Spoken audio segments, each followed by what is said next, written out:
Hello guys, नमस्कार। मैं मोहित आपका स्वागत करता हूं फ्रेंड्स। तो यार UP triple S C PET के लिए ये हमारी क्लास दूसरी है। और यार इसमें मैं आपके लिए ऑब्जेक्टिव क्वेश्चन लेके आया हूं। मूल कर्तव्य मौलिक कर्तव्य का पार्ट सेकंड, ठीक है।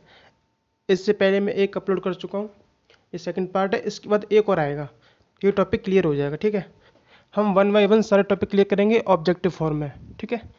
तो पहला क्वेश्चन है, निम्न में से कौन सा एक मौलिक कर्तव्य नहीं है। चार ऑप्शन दिए हैं, इनमें से कौन सा आंसर आप बताइए। तो इसका आंसर है धर्मनिरपेक्षता का पालन करना। कौन सा एक मौलिक कर्तव्य नहीं है? धर्मनिरपेक्षता का पालन करना, ये कोई मौलिक कर्तव्य नहीं है और बाकी सब है, ठीक है। नेक्स्ट, संविधान का कौन सा भाग नागरिकता के प्रावधान से संबंधित है? किस भाग में नागरिकता के बारे में बताया गया है? तो भाग 2, ठीक है। नेक्स्ट है, भारतीय संविधान का कौन सा आर्टिकल नागरिकता के प्रावधानों से संबंधित है? इससे पहले वाला क्वेश्चन था कौन से भाग में बताया गया नागरिकता के बारे में, तो भाग 2, ठीक। अब क्या है, आर्टिकल पूछा है नागरिकता के बारे में, जो बताता है वो आर्टिकल कौन सा है, ठीक है। तो आर्टिकल 5 से 11 के बीच में बताया गया है नागरिकता के बारे में।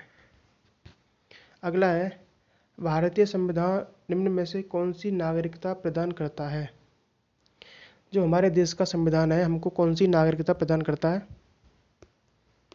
तो एकल नागरिकता, ठीक है। ए ऑप्शन इसका सही आंसर है। नेक्स्ट है, भारत में एकल नागरिकता की अवधारणा अपनाई गई है। किस कंट्री से लिया गया है एकल नागरिकता का अवधारणा? तो इंग्लैंड, इंग्लैंड से ली गई है एकल नागरिकता, ठीक है फ्रेंड्स। नेक्स्ट है, किस देश में दोहरी नागरिकता का सिद्धांत स्वीकार किया गया है? किस देश में दोहरी नागरिकता है? तो संयुक्त राज्य अमेरिका में, ठीक है। Option number D. नेक्स्ट है, दोहरी नागरिकता निम्न में से किसकी विशेषता है?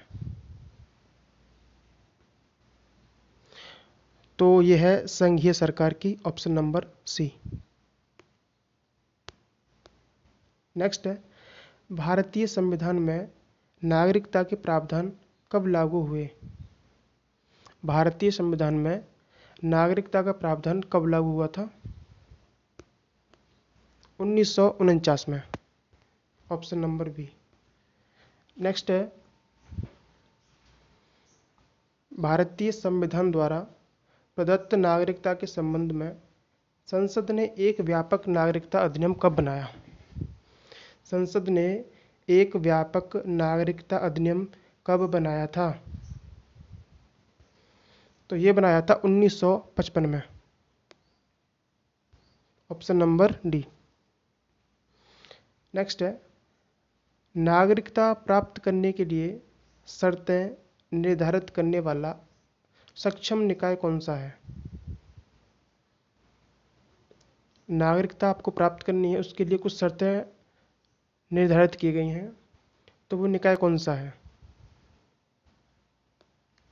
तो वो है संसद, ठीक है। नेक्स्ट है, भारत में रहने वाला ब्रिटिश नागरिक दावा नहीं कर सकता। अगर भारत में कोई ब्रिटिश नागरिक रह रहा है, कोई पर्सन, तो वो क्या दावा नहीं कर सकता है?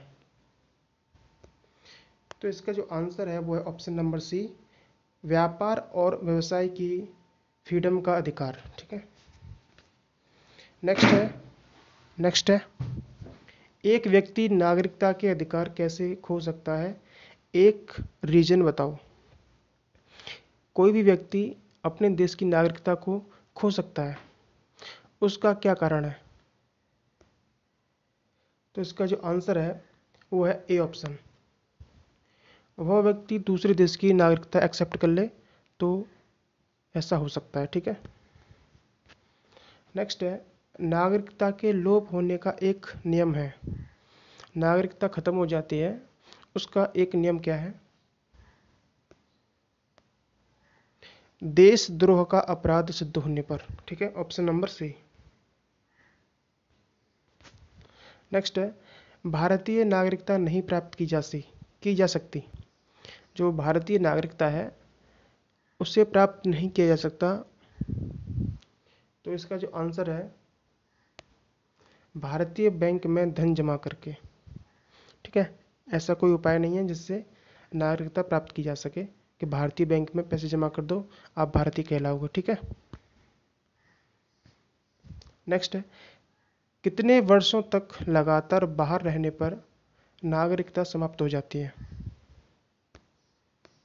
तो 7 वर्ष, कहीं कहीं 9 वर्ष भी दिया है, लेकिन 7 वर्ष इसका सही आंसर है।